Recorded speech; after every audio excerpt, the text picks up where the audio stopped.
साईं राम प्यारे बच्चों, आज हम हिंदी में एक नया पाठ पढ़ेंगे। पाठ नंबर 7।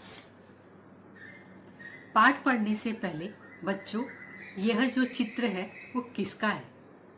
पहचानिए बच्चों, जो ये चित्र मैं आपको दिखा रही हूँ वो किसका चित्र है? याद आया कुछ? हनी। हनी यानी शहद। शहद हमें कहाँ से मिलता है बच्चों? कहाँ से मिलता है? शहद हमें कहाँ से मिलता है? पता है आपको इसके बारे में कि शहद हमें कहाँ से मिलता है? शहद हमें किससे मिलता है? चीनी को घोल दिया, मिक्स कर दिया, शहद बन गया, ऐसा होता है? नहीं ना। तो जो शहद है ना, वो हमें मधुमक्खी से मिलता है। तो ये देखिए बच्चों, यहाँ पे मधुमक्खी का चित्र दिखाई दिया है। दिखाई दे रहा है ना आपको? मधुमक्खी का चित्र। इसके 2 पांव आगे हैं, 2 पांव पीछे है, पैर दिए, 4 पैर दिए हैं और आंखों के ऊपर जो जादुई एंटीना दिए, 2 सींग जैसे दिए ना, वो उसके 2 जादुई एंटीना है। तो मधुमक्खी जो है वो शहद कैसे बनाती है, तो आज हम इस पाठ में इसी के बारे में सीखेंगे। अभी मधुमक्खियां सबसे पहले क्या करती है? फूलों पर बैठती है। फूलों पर बैठकर उसका रस चूसती है और रस चूसकर एक पेड़ पर अपना एक घर बनाती है, जिसे हम छत्ता कहते हैं। छत्ता बनाती है और उस पर उसी में शहद बनाती है। तो आज हम पाठ नंबर 7 मैं हूं मधुमक्खी का अध्ययन करेंगे। मैं हूं मधुमक्खी। मैं यहाँ पे किसके लिए प्रयोग में किया गया है? स्वयं यानी अपने लिए प्रयोग किया गया है। मैं हूं मधुमक्खी। तो मधुमक्खी अपने बारे में यहाँ पे बता रही है कि मैं एक मधुमक्खी हूं। तो बच्चों, आपको अपनी हिंदी अविरल टेक्स्ट बुक निकाल कर साथ में बैठना है और एक पेंसिल भी लेकर बैठना है कि जो शब्द आपको हार्ड लगे, कठिन लगे, उसके नीचे आपको अंडरलाइन करना है, यानी कि रेखांकित करना है। पेज नंबर 51, पाठ नंबर 7 मैं हूं मधुमक्खी। संभव और खुशी फूलों के बगीचे में पकड़म पकड़ाई खेल रहे थे। यहाँ पे बच्चों, जैसे आपका नाम है वैसे ही संभव एक लड़के का नाम है और खुशी एक लड़की का नाम है। कि संभव और खुशी बगीचे यानी कि गार्डन में, उपवन में पकड़म पकड़ाई का खेल खेल रहे थे। पकड़म पकड़ाई का खेल, एक दूसरे को पकड़म पकड़ाई, पकड़ना का खेल कहाँ पे खेल रहे थे? बगीचे में खेल रहे थे। तभी उन्हें फूलों पर मंडराती गुनगुनाती मधुमक्खी दिखाई पड़ी। तभी उन्हें क्या दिखाई पड़ी? कि फूलों पर मंडराती हुई, मंडराती यानी घूमती हुई, गुनगुनाती हुई यानी कि गाना गाती हुई मधुमक्खी उनको दिखाई पड़ी। किनको दिखाई पड़ी? संभव और खुशी को। कहाँ पर? बगीचे में। वह कभी इस फूल के ऊपर जाती तो कभी उस फूल के ऊपर। जो मधुमक्खी है वो एक फूल पर बैठती, फिर थोड़ी देर बाद दूसरे फूल पर बैठती थी। एक फूल से दूसरे फूल पर इस तरह बैठ रही थी। दोनों हैरानी से एक दूसरे को देखने लगे। तभी उन्हें किसी के ठहाका मारकर हंसने की आवाज आई। मधुमक्खी जो है एक फूल से दूसरे फूल पर बैठ रही थी और संभव और खुशी हैरानी से, हैरानी यानी परेशान, आश्चर्यचकित होकर वो देखने लगे। किसे देखने लगे? मधुमक्खी को। कि मधुमक्खी है जो क्या करती? कभी एक फूल पर बैठती है और कभी दूसरे फूल पर बैठती है। यह देखकर दोनों संभव और खुशी हैरानी से मधुमक्खी को देखने लगे। तभी उन्हें किसी के ठहाका मारकर हंसने की आवाज आई। ठहाका मारना यानी कि जोर जोर से हंसना। उन्हें एक आवाज सुनाई देती है। संभव और खुशी बगीचे में खेलते रहते हैं और वो मधुमक्खी को देखते रहते हैं। तभी उन्हें एक जोर की हंसने की आवाज आती है। अरे इधर उधर क्या देख रहे हो? मैं तो आपके सामने हूं। जब संभव और खुशी को आवाज आती है तो संभव और खुशी इधर उधर देखने लग जाते हैं, और जब उन्हें कोई दिखाई नहीं देता तो वो इधर उधर देखते हैं, और फिर मधुमक्खी उनसे कहती है, अरे मैं तो तुम्हारे सामने हूं, तुम इधर उधर क्या देख रहे हो, मैं तो तुम्हारे सामने खड़ी हूं। संभव और खुशी ने देखा सामने पंख फैलाए मधुमक्खी खड़ी थी। संभव और खुशी के सामने पंख फैलाए एक मधुमक्खी खड़ी थी। वह बड़े प्यार से बोली। वह कौन बोली बच्चों? मधुमक्खी संभव और खुशी से बड़े प्यार से बोली, बच्चों जानते हो मैं कौन हूँ? मधुमक्खी कहती है कि बच्चों क्या आप मुझे जानते हो कि मैं कौन हूँ? मैं हूँ शहद की मक्खी, कि मैं शहद बनाने वाली मक्खी हूँ। हाँ हाँ, वही शहद जिसे आप खूब मजे से खाते हैं। मजे से खाते हैं यानी स्वाद लेकर खाते हैं। मधुमक्खी कहती है कि हाँ हाँ, मैं वही शहद की मधुमक्खी हूँ जो आप शहद को बड़े मजे से खाते हैं। संभव बात काटते हुए बोला। बीच में टोकते हुए संभव बोलता है, पर तुम तो बहुत छोटी हो। संभव उसे कहता है मधुमक्खी से कि तुम तो बहुत छोटी हो, तुम शहद कैसे बनाती हो? कि तुम तो बहुत छोटी हो, तुम शहद कैसे बनाती हो? मधुमक्खी हंसकर बोली। मधुमक्खी संभव की बात सुनकर हंसती है और कहती है, ठीक है, चलो मैं आपको अपने बारे में बताती हूँ। मधुमक्खी कहती है, ठीक है, चलिए बच्चों, आज मैं आपको अपने बारे में बताती हूँ। किसके बारे में बताती हूँ? मधुमक्खी अपने बारे में यहाँ पर बताती है।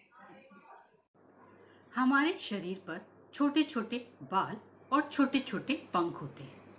यही पंख उड़ने में हमारी सहायता करते हैं। मधुमक्खी अपने बारे में बताती है और कहती है कि हमारे शरीर पर छोटे छोटे बाल होते हैं। जैसे हमारे शरीर पर भी छोटे छोटे बाल होते हैं, वैसे ही मधुमक्खी के शरीर पर भी छोटे छोटे बाल होते हैं और उनके छोटे छोटे पंख होते हैं। यही पंख उड़ने में हमारी सहायता करते हैं। जो मधुमक्खी के पंख जो हैं वो उड़ने में उनकी सहायता करते हैं, मदद करते हैं। हमारी भी आपकी तरह दो आंखें होती है। जैसे हमारी दो आंखें हैं वैसे ही मधुमक्खी के भी दो आंखें होती है, जो सिर के दोनों ओर होती है। जो सिर के दोनों ओर उनकी आंखें होती है। प्रत्येक आंख में लगभग 6000 लेंस होते हैं।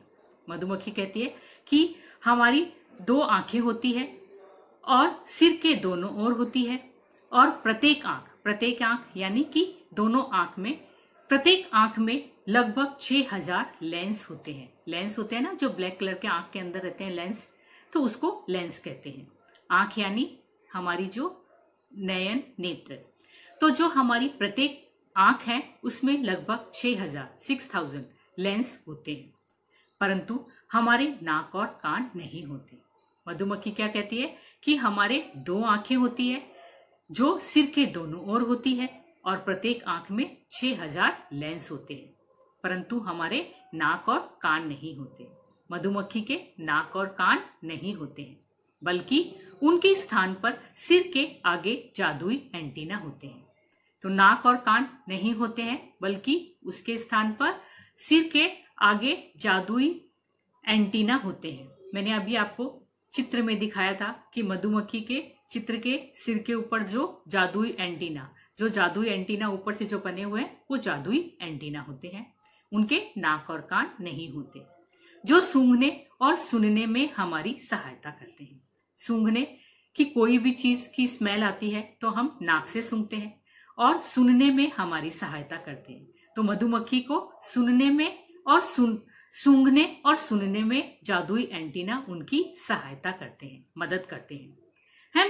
हम पैरों की सहायता से सफाई, कटाई और किसी चीज को पकड़कर रखने का कार्य करती है। अभी मधुमक्खी कहती है कि हम जो पैरों की सहायता से, जो हमारे जो पैर है उनकी सहायता से हम सफाई यानी साफ सफाई करना, कटाई या काटने का काम करना, और किसी चीज को पकड़कर रखने का कार्य यानी काम करती है। किसी चीज को पकड़कर रखने का कार्य करती है। तो हम पैरों की सहायता से क्या काम करती है? सफाई का काम करती है, कटाई का काम करती है, और किसी चीज या वस्तु को पकड़कर रखने का काम हम करते हैं।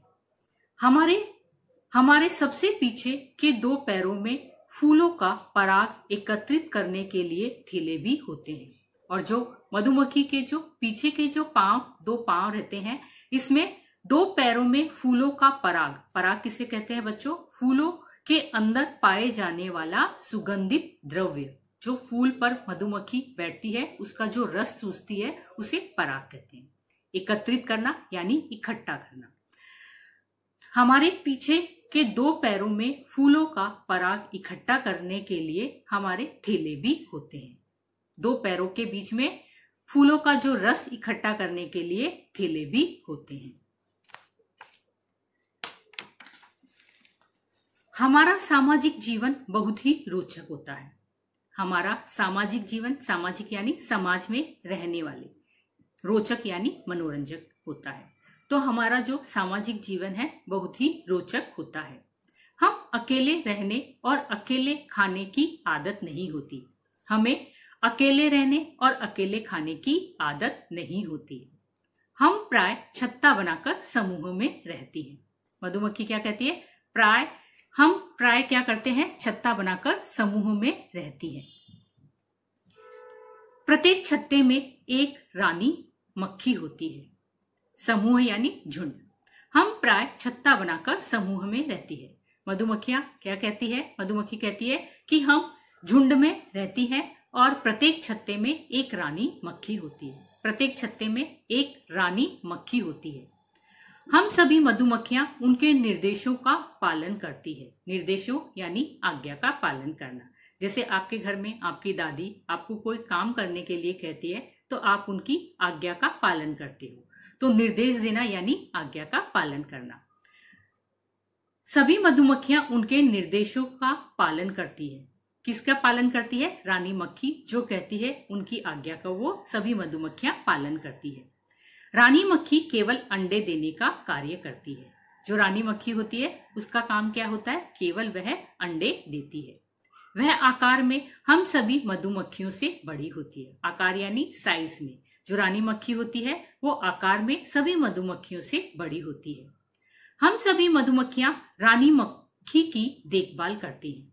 हम सब मिलकर जो हमारी रानी मधुमक्खी है हम उसकी देखभाल करते हैं। हम सभी मधुमक्खियां रानी मधुमक्खी की देखभाल करती हैं। सर्दियों में ठंड से बचाव के लिए हम सभी मधुमक्खियां रानी मक्खी के आसपास घेरा बनाकर रहती हैं। कि हम जो मधुमक्खियां हैं सब मिलकर रानी मक्खी की देखभाल करती हैं। सर्दी यानी ठंड के दिनों में ठंड से बचने के लिए हम सभी मधुमक्खियां रानी मक्खी के आसपास घेरा यानी चारों ओर से घेर कर रखना। जब सर्दियां होती है तो सर्दी से बचने के लिए जो हम मधुमक्खियां होती हैं वो रानी मक्खी के आसपास चारों तरफ घेरा बनाकर रहती हैं। रानी मक्खी प्राय वसंत के मौसम में ही अंडे देती है। जो हमारी रानी मक्खी होती है वह कौन से मौसम में अंडे देती है? वसंत के मौसम में ही अंडे देती है। हम सभी कार्य आपस में मिलजुल कर करती हैं। हम जो भी काम करते हैं सारी मधुमक्खियां मिलकर सारे काम आपस में मिलजुल कर करते हैं। कुछ मधुमक्खियां भोजन जुटाने का कार्य करती हैं तो कुछ छत्ता बनाने का। तो कुछ जो उसमें से कुछ मधुमक्खियां होती है वो भोजन जुटाना यानी खाने की तलाश में जाना। तो खाना उनका क्या है? फूलों पर जाती है, फूलों पर बैठती है, उसका रस चूस कर लेकर आती है का काम करती है। और कुछ छत्ता बनाने का कार्य करती है। और कुछ मधुमक्खियां छत्ता यानी अपना घर बनाने का काम करती है।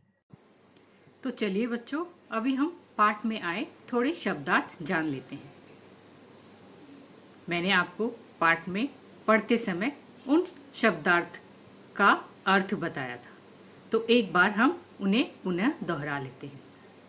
सामाजिक यानी समाज में रहने वाला, रोचक यानी मनोरंजक, समूह यानी कि झुंड, समूह में रहना, झुंड में रहना, निर्देश आज्ञा, आज्ञा का पालन करना, निर्देश, सहायता मदद, पराग फूलों के अंदर पाए जाने वाले सुगंधित कण, एकत्रित इकट्ठा, एकत्रित करना यानी इकट्ठा करना।